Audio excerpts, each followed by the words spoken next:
Bismillah walhamdulillah wassalatu wassalamu ala rasulillah wa ala alihi wa ashabihi wa man wala amma ba'd. Masih kita melanjutkan di pembahasan syubhat ya. Kemarin telah kita jelaskan apabila kita mau petakan hukum-hukum yang ada sebagaimana Rasulullah sallallahu alaihi wasallam memetakannya, antara haram dan halal. Antara haram dan halal.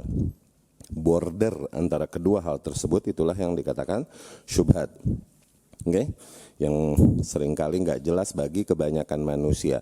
Apakah kasus tersebut atau hal tersebut masuk ke batasan yang halalkah atau masuk ke batasan yang haram?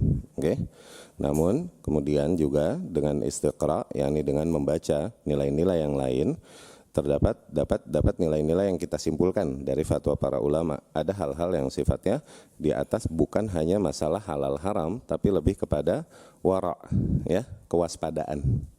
Ini di atas halal. Ada wara lagi, di atasnya ada zuhud yang lebih tinggi lagi daripada hanya wara, ya. Nah, kaidah yang kita telah jelaskan di pertemuan sebelumnya, ketika membahas halal dan haram, maka berbicara tentang dalil-dalil yang memang spesifik datang dari kitabullah dan sunnah Rasul sallallahu alaihi wasallam, atau nilai-nilai yang datang dari sunnah Rasul, dari kitabullah dan sunnah Rasul sallallahu alaihi wasallam. Adapun sikap wara yang datang dari seorang imam, dari seorang ulama, dari seorang salaf yang diriwayatkan kemudian seringkali akhirnya para ulama berkata wara'ul muttaqin la yuthbitu hukman. Waroknya orang-orang yang bertakwa itu nggak bisa jadi penetapan hukum, gitu. Maksudnya, katakanlah ada riwayat seseorang yang bertakwa atau seorang imam di antara imam-imam yang ada meninggalkan sesuatu, apakah ini menjadi hujah bahwa hal tersebut menjadi haram? Enggak. Tetap keharaman ada pada qala Allah dan qala Rasul sallallahu alaihi wasallam. Tetap ada dalil. Ya, wara'ul muttaqin la yuthbitu hukman. Wara'nya orang-orang yang bertakwa itu enggak menjadi penetap hukum, enggak jadi standar penetap hukum, ya, supaya enggak kusut ketika kita baca beberapa hal yang datang riwayatnya dari salaf, kok ada praktik yang berbeda, ada nilai dan arahan yang berbeda, gitu. Seringkali dari seorang individu, ya. وقد روي عن ابن سيرين في الرجل يقضي من الربا قال لا بأس به وعن الرجل يقضي من القمار قال لا بأس به. Diriwayatkan juga dari Ibnu Sirin rahimahullah tentang seseorang yang dia bayar, tapi bayarnya ini pakai uang riba, yakni dia berjual beli, dia membeli sesuatu dan dia membayar. Nah, penghasilan yang dia dapatkan dari riba. Nah, bolehkah nih yang menjual menerimanya, gitu? Ya, ente punya warung nih, yang belanja orang yang ente tahu penghasilannya dari riba. Nah, terus dia beli ke warung ente. Nah, bolehkah kamu menerima belanjaannya itu, uangnya tersebut? La ba'sa bihi, enggak apa-apa, enggak ada urusan, kata Ibnu Sirin. Demikian juga hasil dari judi. Dia beli pakai duit, boleh menang judi nih, ya enggak? Boleh enggak kita menerima? Boleh. La ba'sa bihi, ya. Kharrajahul Khalal bi isnad sahih. Itu diriwayatkan oleh Al-Khalal dengan sanad yang sahih. Ruwiya 'anil Hasan khilaf hadza wa annahu qala inna hadhihi al-makasib qad fasadat fakhudhu minha ma ashbaha al-muttar wa 'arif. Nah, tapi diriwayatkan dari Al-Hasan, yakni Al-Hasan Al-Basri, yakni nilai yang bertentangan dengan fatwa Ibnu Sirin. Sebenarnya enggak bertentangan sih, cuman lebih waspada aja. Al-Hasan Al-Basri berkata, sesungguhnya udah jelas bahwasanya bentuk-bentuk penghasilan tersebut penghasilan yang fasid, yang rusak. Maka kalaupun mau diambil, ambillah sebatas yakni mutor, sebatas urgensi saja, sebatas keterdesakan saja. Tuh, kalaupun ada ahli ilmu yang mengatakan hati-hati, mereka enggak mengatakan sampai level haram. Hanya sifatnya anjuran untuk hati-hati. Nah, itu warok namanya. Ya.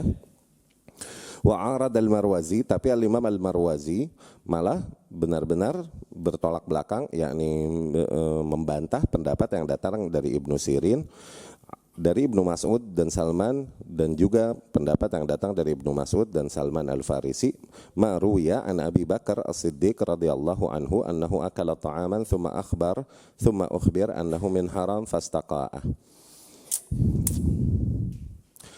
Nah, Al-Imam Al-Marwazi, di dalam hal ini dia lebih berpendapat untuk meninggalkannya. Kemarin kita katakan bahwasanya kita mendapatkannya dengan cara halal, maka halal buat kita. Adapun si orang yang berurusan dengan kita mendapatkannya dari cara yang haram, urusan dia dengan Allah Subhanahu wa taala.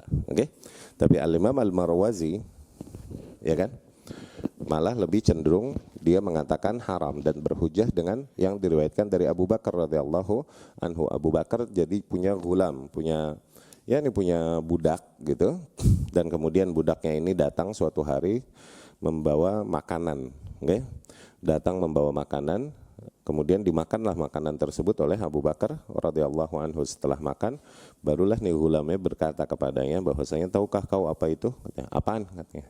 Setelah Abu Bakar memakannya, katanya, dulu di zaman jahiliyah takahant, aku sok-sokan jadi dukun, yakni ngeprank orang jadi dukun. Kemudian datang seseorang, kemudian aku melakukan praktekku pura-pura jadi dukun dan kemudian dia membayarku dengan makanan itu, ya ini makanan yang kau makan. Mendengar itu Abu Bakar radhiyallahu anhu langsung memuntahkannya, mencolok dan memuntahkannya, ya, fastaqa'ah, ya ini memuntahkannya. Tayyib. Dari situ apakah diambil hukum halal haram? Dari situ ada nilai besar, wallahu alam, yang kita tangkap, ada nilai besar betapa loyalitasnya Abu Bakar kepada segala nilai yang bersifat tauhid dan benar-benar berlepas diri dia dari segala hal yang ada urusannya dengan syirik. Ini berangkat dari begitunya Abu Bakar memang radhiyallahu anhu. Adapun secara hukum fikih, maknanya apakah wajib Abu Bakar memuntahkan itu? Perlu dalil. Sebenarnya mah gitu. Maknanya katakanlah misal seorang sahabat lain melakukan hal yang sama terus dia nggak memuntahkannya, apakah itu sahabat lain berdosa? Itu kita perlu dalil untuk itu. Itu tadi kita bilang ada sifat-sifat wara yang datang dari orang-orang yang luar biasa bertakwa kepada Allah. Ini nggak bisa langsung kita jadikan standar penetap hukum. Makanan itu halal, ya halal udah kalau makanan halal. Sebagaimana minum khamr, apakah orang tobat dari minum khamr dia mesti muntahin khamrnya? Atau telan udah? Ya? Dapat gimana? Kalaupun memang luar biasa dari Abu Bakar sikap demikian karena benar-benar berlepas dirinya dia mungkin dari segala hal yang kaitannya dengan bau-bau kesyirikan di masa lalu. Ya, radhiyallahu anhu. Ya. Wa qad yaqa' al-ishtibah fil hukmi li kaunil fara' mutaraddidan bin usul tajtadhibuh ka tahrim ar-rajul zaujatih. Kadang syubhat terjadi di dalam sebuah hukum dikarenakan yang furu' ini emang berangkat dari sesuatu usul yang saling tarik menarik. Nah, seperti misalnya tahrim ar-rajul zaujatih, diharamkannya seorang wanita dari istrinya. Nah, fa inna hadza mutaraddid bain tahrim adh-dhihar, maka ini banyak kemungkinannya nih. Haramnya karena apa? Karena ziharnya dia, alladzi tarfa'hu al-kafarah al-kubra, yang dimana zihar tersebut bisa ditebus dengan kifarat. Kifarat yang kubro. Kifarat kubro ini membebaskan budak. Kalau nggak bisa kasih makan 60 orang. Iya kan? Kalau nggak bisa puasa 2 bulan berturut-turut, itu kifarat. Atau tahrimnya nih, haramnya si wanita dari lelaki ini haram apa? Haram at-talqah al-wahidah bin qida' iddatiha. Haramnya karena haram talak pertama yang iddahnya udah habis tuh. Alladzi tubah ma'hu zaujah bidun zaujin bi'aqdin jadid wa isabah, yang dimana itu bisa kembali menjadi halal dengan apa? Dengan akad yang baru, tanpa mesti nih wanita menikahi dulu lelaki lain. Karena talaknya talak satu, nggak mesti diselak sama lelaki lain, ya. Wa bain tahrim at-talaq ats-tsalas, atau mungkin keharamannya kayak keharaman talak yang 3 nih. La tubah ma'ahu baina tahrim ar-rajul la tubah ma'ah yang tidak lagi dihalalkan baginya, bin tahrim ar-rajul alaihi tidak diharamkan baginya kecuali setelah ni wanita melewati lagi seorang lelaki lain menikahinya. Kalau udah talak 3, melewati lagi seorang lelaki lain, bercerai dia, nah baru lagi halal buat si suaminya karena talaknya udah talak 3. Nah, akhirnya nih kasus-kasus demikian berangkat dari satu usul, cuman ada furu'nya beberapa nilai, okay? Yang berangkat dari usul yang sama, gitu. Kasus suami istri yang akhirnya diharamkan si wanita dari lelakinya. Nah, inilah yang sering terjadi tempat perbedaan pendapat para ulama, maknanya demikian. Wa baina tahrim ar-rajul alaihi ma ahallahu Allahu lahu min at-ta'am wa syarab alladhi la yuharrimu atau mungkin keharamannya seperti seseorang yang mengharamkan atas dirinya sesuatu yang hakikatnya Allah enggak haramkan bagi dia, cuman karena tekad dia aja ini itu, ya. Wa innama yujib al-kafarah as-sughra, yang ini bisa diatasi dengan kafarat sughra. Kafarat sughra yakni memberi makan 10 orang miskin misalnya, oke? Okay? Aula yujib syai'an 'ala al-ikhtilaf fi dzalik, atau mungkin sebagian pendapat bilang cukup enggak jadi mewajibkan apapun, dia enggak mesti kena kafarat juga kalau dia mengingkari apa yang dikatakan dan dia tekad yang dia katakan sendiri. 'Ala al-ikhtilaf fi dzalik, berangkat dari yakni perbedaan pendapat di dalam kasus tersebut. Famin huna kathura al-ikhtilaf fi hadhihi al-mas'alah fi zaman as-sahabah wa man ba'dahum. Nah, dari sinilah, dari kasus yang sama, maksudnya dari kasus yang sama, cuman ada skema yang berbeda-beda, demikianlah akhirnya makanya di antara sahabat kadang banyak kesimpulan yang berbeda, ya. Ikhtilaf terjadi di antara sahabat akhirnya dikarenakan berangkat dari hal ini. Wa bikulli hal fal umur al-mushtabahah allati la tatabayyan annaha halal wala haram li katsir minan nas. Namun bagaimanapun perkara-perkara yang syubhat, yang tidak jelas seringkali apakah perkara itu halal atau haram bagi kebanyakan manusia, sebagaimana yang dikhabarkan Nabi SAW, qad yatabayyan li ba'dhin nas. Hakikatnya perkara itu seringkali jelas buat sebagian manusia yang lain. Ketika Rasul berkata la ya'lamuha katsirun minan nas, hal tersebut tidak diketahui kebanyakan manusia. Rasul lagi bilang ada sebagian manusia yang mengetahui. Tuh, Rasul itu lagi bilang begitu. Dapat ditangkap dari ungkapan Rasul demikian sallallahu alaihi wasallam. Annaha qad yatabayyan li ba'dhin nas annaha halal aw haram. Bagi sebagian kecil orang itu jelas sebenarnya perkara tersebut jelas masuk ke halal atau haram. Lima indahu min dzalika min mazidi ilmin, dikarenakan dia memiliki ilmu yang lebih di dalam perkara tersebut. Wa kalamun Nabi sallallahu alaihi wasallam yadul ala anna hadhil mushtabahat minan nas man ya'lamuha wa katsirun minhum la ya'lamuha. Tuh. Sekali lagi ungkapan Nabi tadi sallallahu alaihi wasallam berarti menunjukkan kebanyakan manusia tidak mengetahui hakikat perkara yang syubhat. Ya, kebanyakan manusia tidak mengetahui hakikat perkara yang syubhat. Kalaupun ada yang mengetahuinya berarti tidak banyak, sedikit, ya. Fadakhal fi man la ya'lamuha naw'an, berarti ada 2 macam nih yang tidak mengetahui perkara yang syubhat. Yang pertama, man yatawaqqaf fiha al-ishtibahiha alaih. Nah, orang-orang yang bertemu dengan perkara yang syubhat dan mereka enggak mengetahuinya, ini masuknya halal apa haram. Maka ada 2 sikap dari mereka mungkin dapat kita lihat. Yang pertama, ada yang yatawaqqaf, dia berhenti. Karena apa? Buat dia syubhat, dia enggak tahu nih hukumnya halal apa haram. Oke? Dia berhenti sehingga enggak mengambil sikap. Yatawaqqaf yakni tidak mengambil sikap dalam hal tersebut. Watsani, dan yang kedua, man ya'taqiduha ala ghair ma hiya alaihi. Tuh. Ada orang-orang yang akhirnya meyakini hal tersebut, tapi ternyata keyakinannya keliru. Tuh, dia kira haram, padahal halal. Dia kira ini masuknya halal, padahal masuknya haram. Ya. Wa dallal kalam ala anna ghair haula ya'lamuha. Sekali lagi, ucapan Rasul tersebut menunjukkan bahwasanya berarti ada orang lain yang mengetahui hakikat perkaranya. Wa muraduhu annahu ya'lamuha ala ma hiya alaihi fi nafsil amr min tahlil wa tahrim. Ya. Hadza min azhar al-adillah ala anna al-musib indallah fi masailil halal wal haram al-mushtabaha al-mukhtalaf fiha wahid indallah azza wa jalla wa ghairuhu laysa bi'alim biha. Tuh. Sebenarnya hadis ini di antara dalil yang paling konkret yang menunjukkan ketika ada perselisihan pendapat antara halal dan haram pada suatu hal, di sisi Allah yang benar tuh cuma satu. Gimana pun demikian, ini di antara konsep Ahlus Sunnah. Al-haq wahid la yata'addad. Yang benar tuh atu, nggak boleh berjumlah. Oke? Nggak boleh multiple.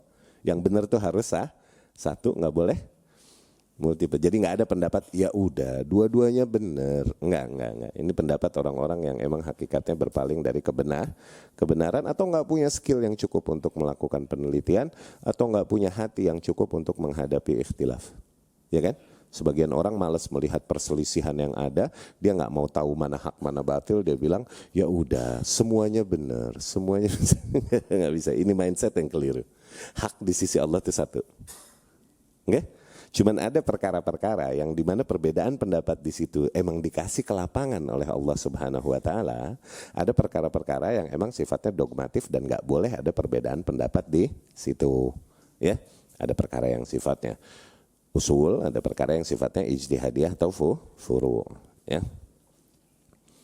Bima'na annahu ghair musib li hukmillah fiha fi nafsil amr wa in kan ya'taqid fiha i'tiqadan yastanid fihi ila syubhah yadhunnuha dalilan wa yakunu ma'juran ala ijtihadihi wa maghfuran lahu khata'uhu li adam i'timadihi. Tuh. Ya. Bisa jadi seseorang akhirnya dia meyakini sesuatu yang syubhat, dia sampai kepada sebuah kesimpulan, misalnya syubhat tersebut dia hukumi halal. Oke?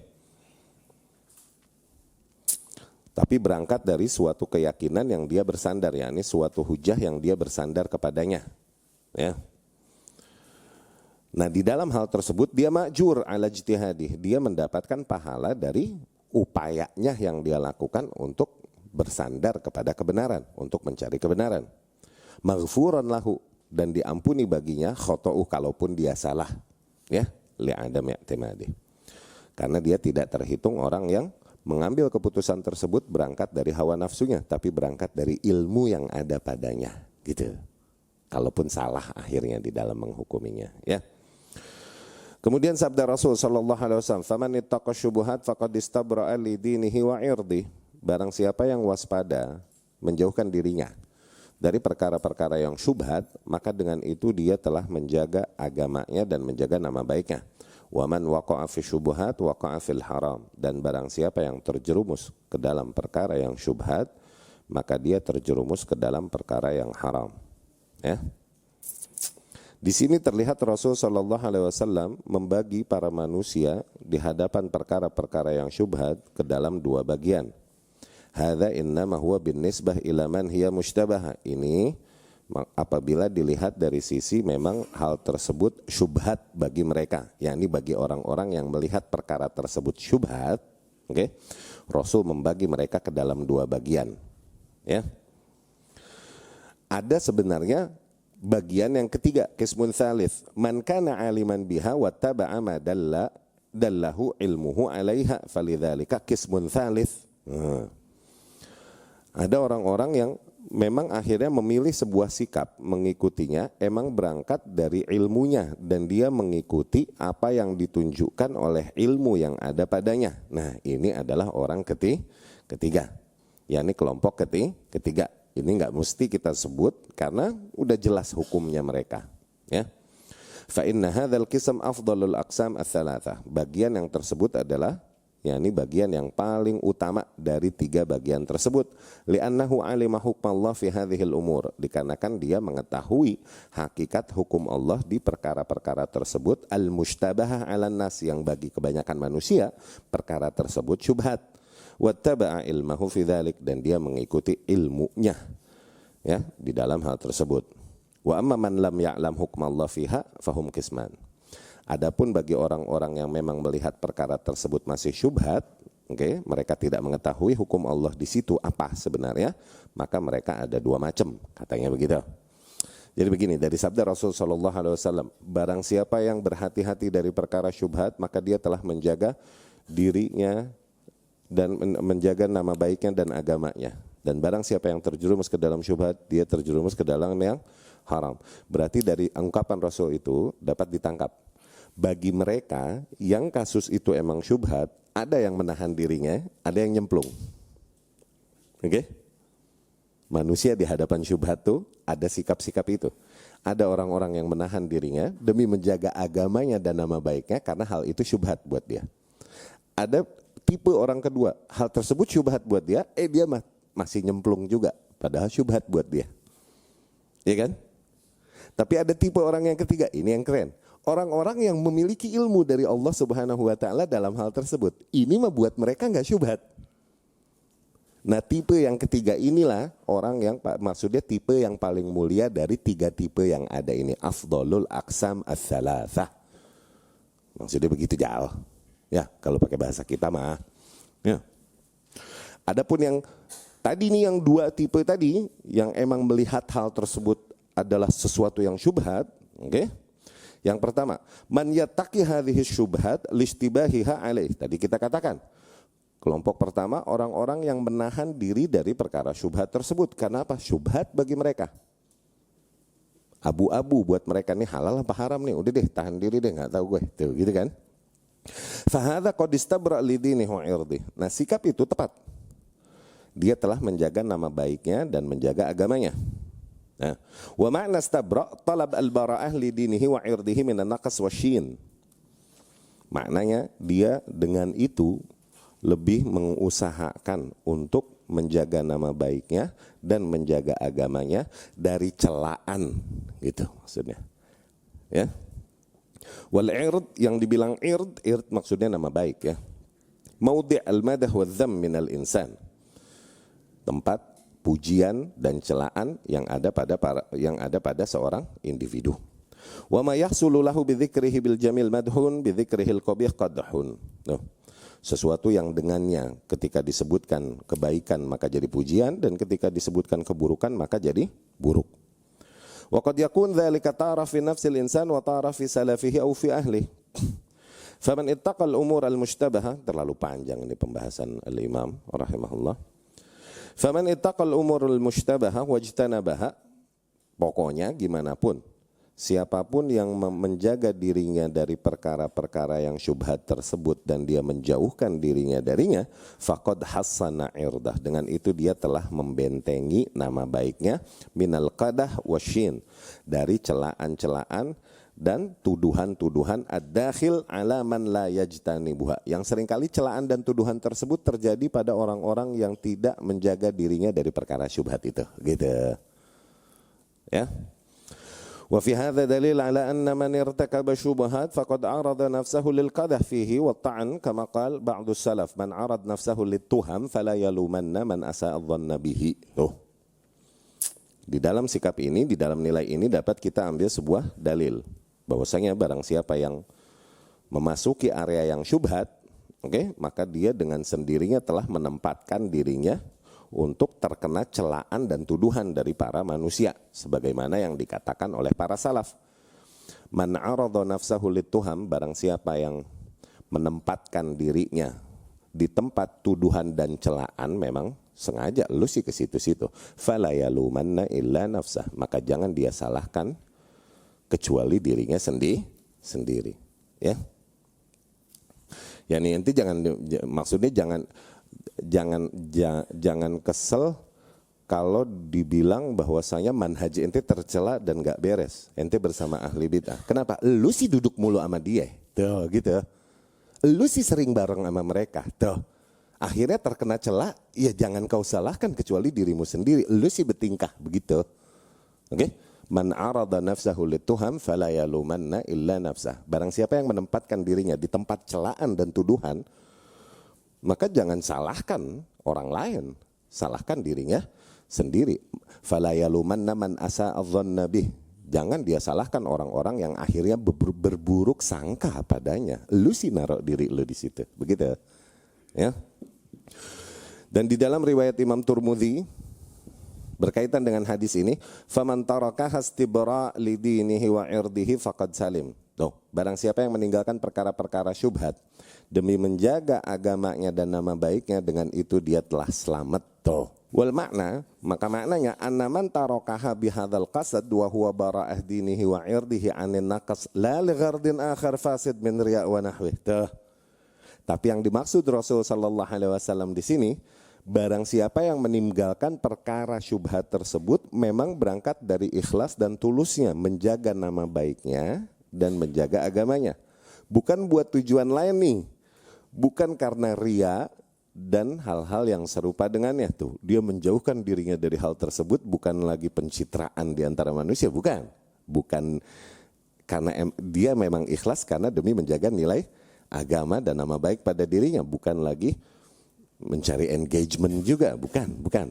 Emang hanya tujuannya menjaga nama baiknya dan menjaga agamanya.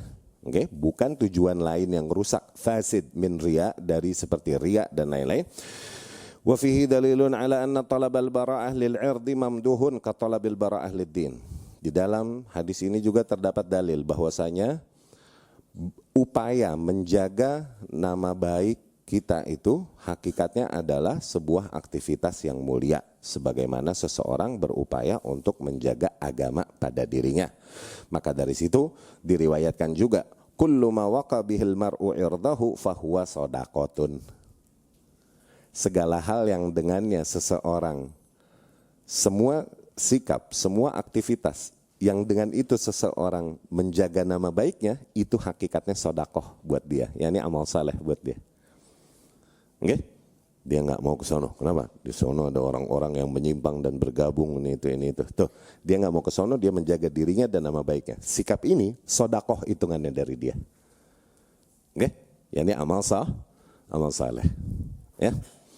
Juga diriwayatkan di dalam sahihain, di dalam hadis Bukhari dan Muslim, faman taraka ma yashtabih alaihi minal itsm kana limastabana atraq. Rasul sendiri juga berkata sallallahu alaihi wasallam, barang siapa yang meninggalkan perkara-perkara yang masih burem dosanya, yakni burem halal apa haramnya, barang siapa ya yang menjaga dirinya dari perkara-perkara yang masih burem darinya, oke?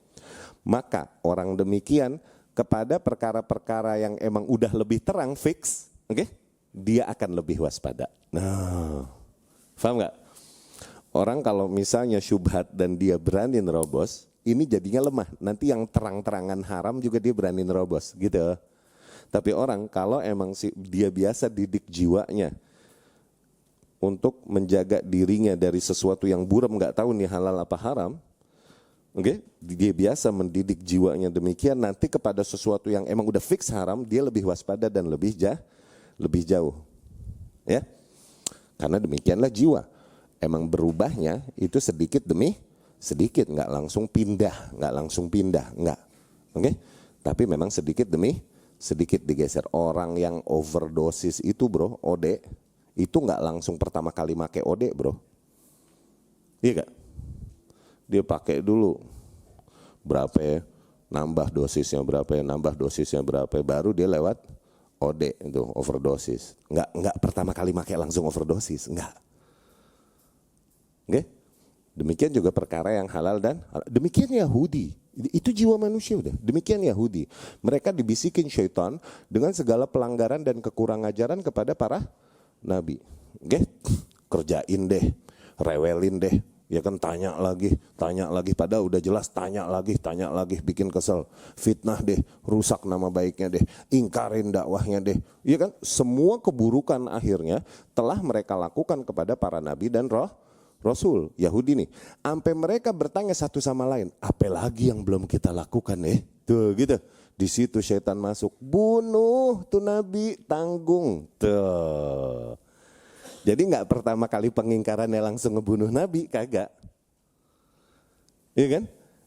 Tadrij, di istidraj, tadriji bertahap. Ya, maka dari situ emang la tattabi'u khutuwat, jangan kau ikuti langkah-langkah syaitan.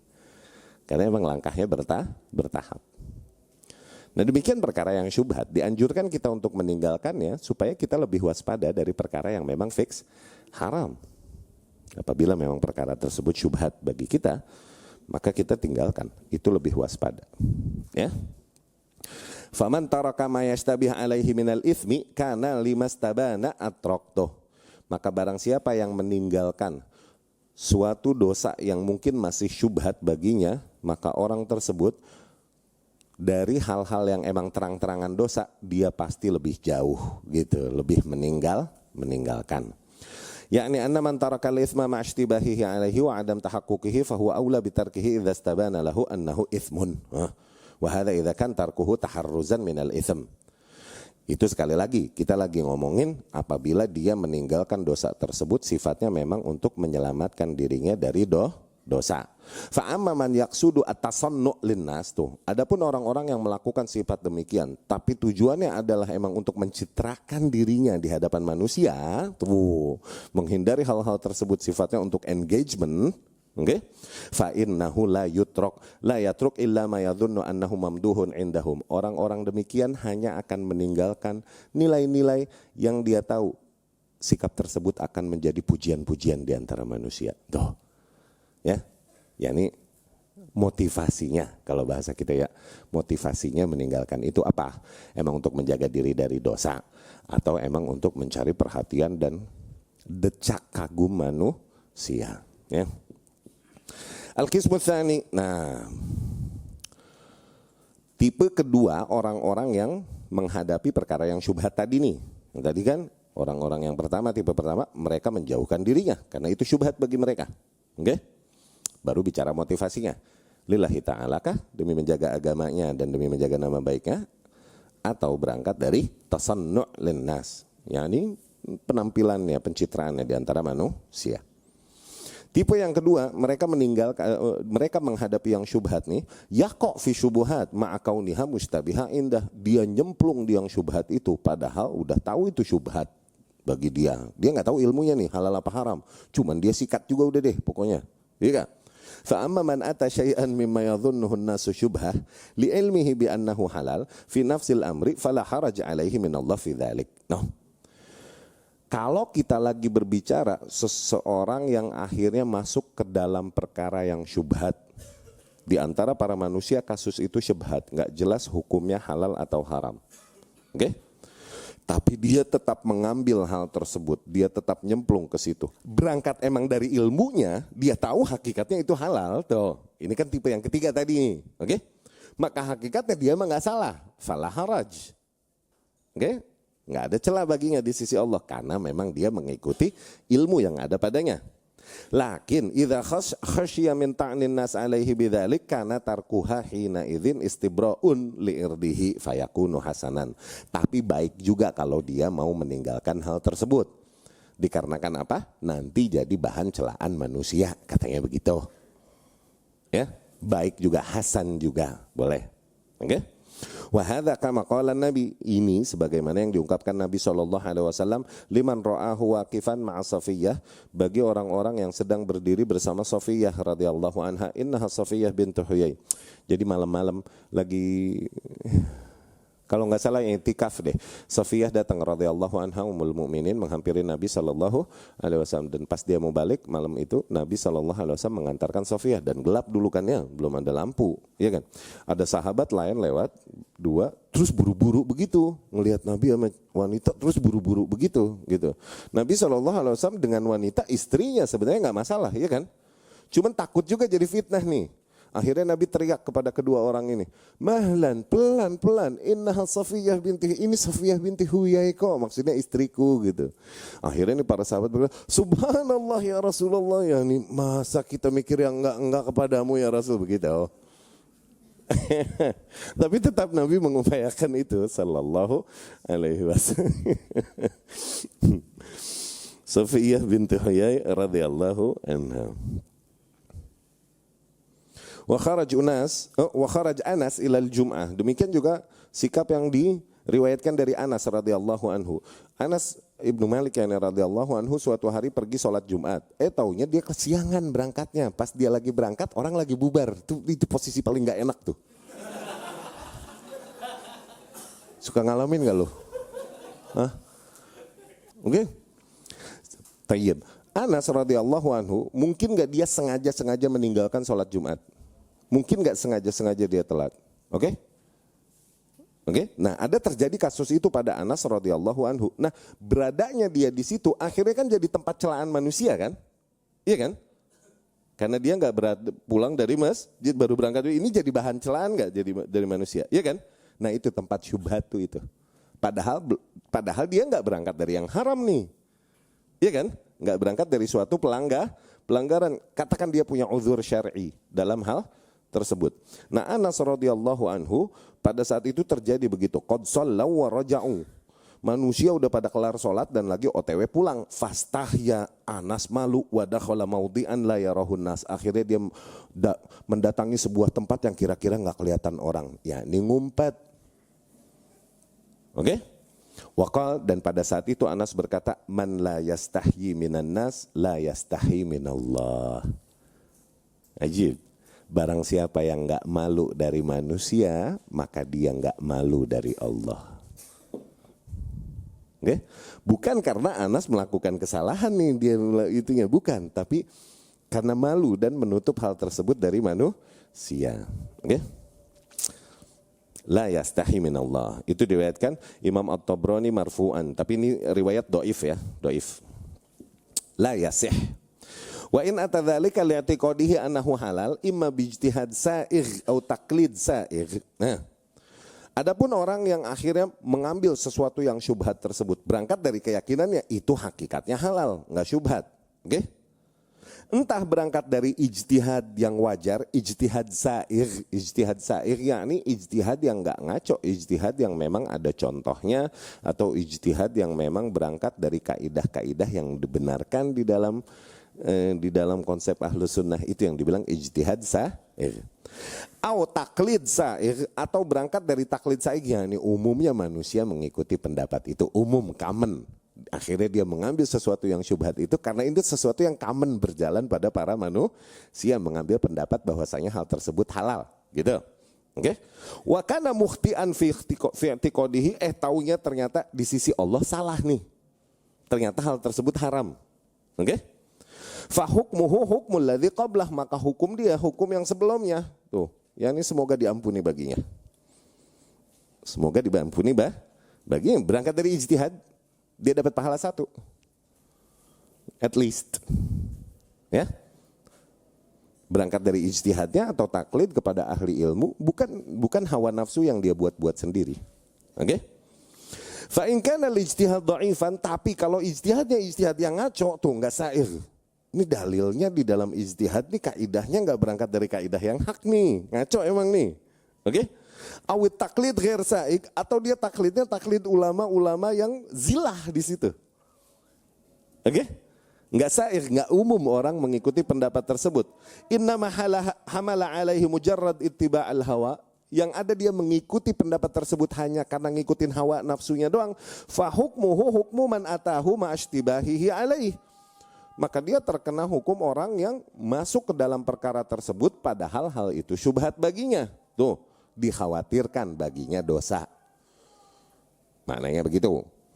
Walladzi ya'ti asyubuhat ma'ashtibahiha alaihi qad akhbar. Nah, yang kayak gini nih, orang-orang yang mendatangi mengambil perkara yang syubhat padahal itu syubhat baginya, itu Nabi SAW telah menghabarkan annahu waqa' fil haram, bahwasanya dengan itu akhirnya dia terjerumus ke dalam perkara yang haram. Ya. Terjerumus ke dalam perkara yang haram ini maksudnya apa? Maksud Rasul SAW ketika Rasul berkata, barang siapa yang masuk ke dalam perkara yang syubhat, maka dia terjerumus ke dalam perkara yang syubhat, dia terjerumus ke dalam yang haram. Maksudnya apa sih itu dari kalam Rasul 11 itu? Yufassar bimaknayain. Itu ditafsirkan dengan 2 makna. Oke? Ini insyaallah yang akan kita bahas di pertemuan yang akan datang. Aqulu qouli hadza wa astaghfirullah li wa lakum.